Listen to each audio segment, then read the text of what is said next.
When you are working on a new product initiative or a new epic, you often need to be able to think in depth about the problem and the solution and discuss this with the team. This thinking process is complex, as while you define your hypothesis or requirements, you may need to go back to the problem or run a user interview to learn more about the problem.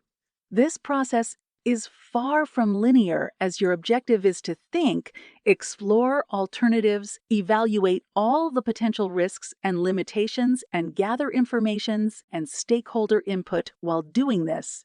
For that reason, you often don't want to do that in a document and want to have a more collaborative and flexible space to work on it.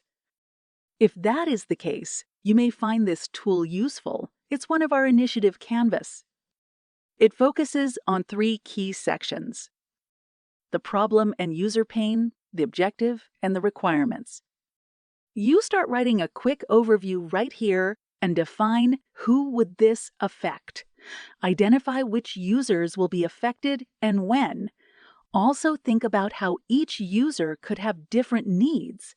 If you have different use cases, you may want to use different sticky notes and add a color to each user type. Then you move to defining the problem. Ask yourself why at least 3 times until you can understand the root of the problem. While you are doing this, you may notice that you are making assumptions, so start adding those here. This is very important, as you don't want to start working on something that is not actually solving the problem, and you don't want to do it just based on assumptions. It's possible that by now you find yourself in a place in which you have too many questions and want to start doing research. If so, go ahead and do that research. Then come back to the board and add all the findings here. This is your board where you can think and have access to key information. Then move to the success criteria once you are ready. Define the desired state and how you will measure success. Now you go back to this section here. Think about risks and assumptions and try to organize any unknowns that are too risky to remain as unknown on the top, and do the same with the risks section. Discuss with your team how you can mitigate or validate some of those assumptions. Add all your decisions insights section or in the conclusion section. It's very important that everyone can access that knowledge. Now you may want to go back and change the details of the solution or add more information about the problem or the user pain.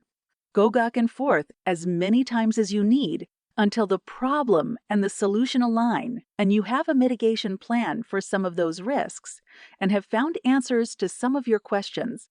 Once ready, it's time for you to start thinking about the user stories, the acceptance criteria, and the requirements. I personally enjoy adding the user stories in order. Whatever happens, first add it first and add each requirement on sticky note so that I can move them up and down and decide what's out of scope while I think and discuss the solution with the design and engineering team. That is just my preference, so feel free to organize this in a different way. Now, you have the documentation ready to start the discussion with all the stakeholders. The final version may be added to Jira or the software you use to create epics and tickets for the engineering team.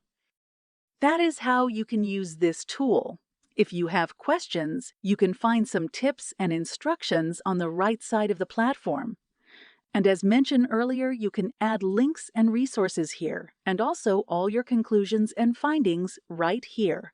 This is a good way to keep track of decisions and also have all your links and resources in one place. To use this tool, add a session to a project like this and choose this tool. Here, once you select the tool, everything will be ready for you.